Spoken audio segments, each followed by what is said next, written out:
High বন্ধুরা, সবাই কেমন আছো? আশা করি ঈশ্বরের কৃপায় সকলেই ভালো আছো। আমিও তোমাদের ভালোবাসায় অনেক অনেক ভালো আছি। আজকে তোমাদের সঙ্গে একটা নতুন রেসিপি শেয়ার করছি। এই রান্নাটা যদি তোমরা এইভাবে রান্না করো তাহলে তোমাদের পাতে আর কোনো তরকারি লাগবে না, দারুণ টেস্টি। এটা হচ্ছে আমি মুগ ডাল দিয়ে লাউ ডাঁটা রান্না করব। তাই মুগ ডালটাকে আমি একটু কড়া করে ভেজে নিয়েছি আর নিয়ে কিন্তু একটু ভিজিয়ে রেখেছি, তাহলে তাড়াতাড়ি এটা সেদ্ধ হয়ে যাবে। কীভাবে রান্নাটা করছি চলো দেখা যাক। দেখো, প্রথমে দেখো আমি ডালটা ভেজে রেখেছি, সেটা তোমরা দেখতেই পেলে। তারপরে দেখো ডালটাকে আমি সেদ্ধ বসিয়ে দিয়েছি। আর ডালটাকে সেদ্ধ করে কিন্তু প্রত্যেকে ফেনাটাকে কেটে ফেলতে হবে আগের থেকে। বেশি ফেনা থাকলে কিন্তু টেস্টটা সেরকম একটা লাগবে না। তাই আমি দেখো ডালটাকে ফেনাগুলোকে কেটে নিচ্ছি। আর ডালটাকে এমনভাবে সেদ্ধ করতে হবে যাতে গলে না যায়। মোটামুটি সেদ্ধ হওয়ার পরে এখানে লাউ ডাঁটাটা দিয়ে দিতে হবে, কারণ লাউ ডাঁটাটাও সেদ্ধ হতে হবে, ডালটাও সেদ্ধ হতে হবে। এমনভাবে সেদ্ধ করতে হবে যাতে মানে তোমার ডালটা যাতে গলে একদম নরম হয়ে না যায়, একটু ঝরঝরে টাইপের থাকবে। আর লাউ ডাঁটাটাও সেদ্ধ হবে। তাই মাঝারির সময় মানে কিছুটা সেদ্ধ করে নিয়ে তারপরে কিন্তু আমি লাউ শাকটা এখানে দিলাম। দেখো লাউ শাকটাকে দিয়ে ভালো করে নাড়াচাড়া একটু করে দিয়ে তারপর এটাকে কিন্তু সেদ্ধ করে নেব। তারপর পরিমাণ মতো এখানে লবণ হলুদ এগুলোকে দিয়ে দিতে হবে। আর লবণ হলুদটা মাপ মতো দিতে হবে, যদিও এটা নিরামিষ রান্না তাই নিরামিষ রান্নায় একটু মিষ্টি তো দিতেই হবে। মিষ্টি না দিলে কিন্তু এটা একদমই ভালো লাগবে না।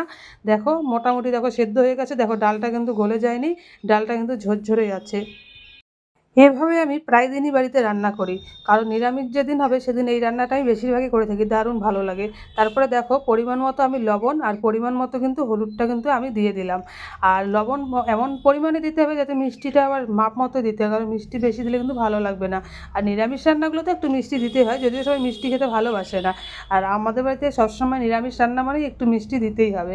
তারপরে দেখো আমি ভালো করে আবার সেদ্ধ করে নিলাম। আর এটার মধ্যে কী কী ফোড়ন দিতে হবে সেটা আমি তোমাদের অবশ্যই দেখাবো, অবশ্যই তোমরা দেখতে পাবে। তারপরে দেখো আমি মাপ মতো এখানে মিষ্টিটা দিয়ে দিলাম, মানে চিনি দিলাম, মিষ্টি বলতে ভুল, এটাকে আমি কিন্তু চিনি দিয়ে দিলাম। এখন দেখো এটা কিন্তু মোটামুটি আমার সেদ্ধ হয়ে গেছে। এই যে দেখো, দেখতে পাচ্ছ কত সুন্দর হয়েছে, এটা কিন্তু একদম ঝরঝরে হয়ে যাবে। তারপর আমি ফোড়নের জিনিসগুলোকে রেডি করে নিলাম, কারণ কী কী ফোড়ন দেবো সেটা তোমাদেরকে দেখাচ্ছি। আর এটা কিন্তু মানে আমি যেভাবে বললাম সেভাবেই করার চেষ্টা করবে। জানি না তোমরা কে কীভাবে করো, আমি তো এভাবেই শিখেছি। আর 2-3টে কাঁচা লঙ্কা চিড়ে নিয়ে আমি ডালের মধ্যে আগের থেকে দিয়ে দিলাম। এটা কিন্তু ফোড়নে দেবো না, এটা ফোড়নে দিলে কিন্তু একদম ভালো লাগবে না। আর এটা রান্না করতে কোনো কিন্তু মশলার প্রয়োজন নেই, একদম সিম্পল রান্না। আর এটার সঙ্গে আলু ভাজা আর হচ্ছে বেগুন ভাজা, যে কোনো একটা ভাজা নিলে কিন্তু ভালো লাগবে খেতে। তোমরা যে যেটা ভালোবাসো সেভাবেই নেবে। তারপরে দেখো আমি কড়াতে গরম মানে তেল বসিয়ে দিয়েছি, তেলটা গরম হয়ে এসেছে। তারপরে এখানে আমি 2-3টে শুকনো লঙ্কা দিয়েছি। যে যেমন ঝাল ভালোবাসবে তারা কিন্তু সেভাবে লঙ্কাটা ইউজ করবে। শুকনো লঙ্কাটা যখন কালো হয়ে এসেছে তারপরে দেখো আমি এখানে কালো জিরেটা দিয়ে দেবো, কারণ এটা রান্না হচ্ছে কালো জিরে আর শুকনো লঙ্কা ফোড়ন, আর কোনো মশলার দরকার নেই। তারপরে দেখো কালো জিরেটা দিয়ে দিলাম, এটা একটু মোটামুটি ভাজা হয়ে যাওয়ার পর তারপরে কিন্তু আমি এখানে কিন্তু ডালটাকে ছেড়ে দেবো। আর কিচ্ছু করতে হবে না, ডালটাকে ছেড়ে দেওয়ার পরে হালকা একটু জাল করে নিলেই হয়ে যাবে। আর এমন কোনো কঠিন ব্যাপার না, একদম হালকার মধ্যে সুন্দর একটা মেনু। দেখেছো আমার কিন্তু প্রায় হয়ে গেল, আমি সম্বারটা দিয়ে দিলাম।